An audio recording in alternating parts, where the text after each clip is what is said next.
এখানে মশলা মাখছি। প্রথমে দিলাম চিকেন মশলা, তারপরে হচ্ছে চিকেন ফ্রাই যে প্যাকেট মশলাগুলো আছে ওগুলা দিলাম, তারপরে হচ্ছে একটা ডিম ভেঙে দিলাম, তারপরে কালা গোলমরিচের গুঁড়া দিলাম, স্বাদ মতো লবণ দিলাম, কিছু লাল মরিচের পাখি দিলাম, তারপরে হচ্ছে এখানে অ্যাড করলাম হচ্ছে সয়া সস, সয়াবিন তেল, একটু আদা, 1 চামচ রসুন, এগুলো দিয়ে ভালোভাবে মেখে ধুকে ম্যারিনেট করছি।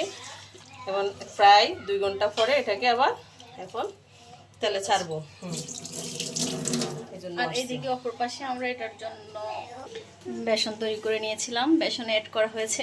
বেসনের সাথে দিলাম শুকনো উপকরণ, লাল মরিচের ফাঁকি দিলাম কিছু, আর হচ্ছে গোলমরিচের গুঁড়া, স্বাদ মতন লবণ, এগুলো দিয়ে শুকনো উপকরণগুলো ভালোভাবে মিশিয়ে নিয়েছি। এখন এর মধ্যে আমরা অ্যাড করব আমাদের আগে থেকে ম্যারিনেট করে রাখা চিকেনগুলো অ্যাড করার পরে এখানে আমরা কিছুক্ষণ 2 সেকেন্ডের মতো পানিতে একটু ভিজে রাখবো। যদিও কেউ ভিজে না, আমার কাছে খুব ভালো লাগে, উপরের অংশটা খুব ক্রিস্পি মনে হয়, খুব ভালোভাবে হয়। এই জন্য এখান থেকে পানিটা ঝরিয়ে আবার পুনরায় এই বেসনের মধ্যে আবার ডুবিয়ে নিচ্ছি। ভালোভাবে মাখিয়ে নিলে উপরের অংশটা খুব ক্রিস্পি হবে, দেখতে সুন্দর দেখা যাবে। এই পর্যায়ে তেলে ছেড়ে দেবে এটাকে।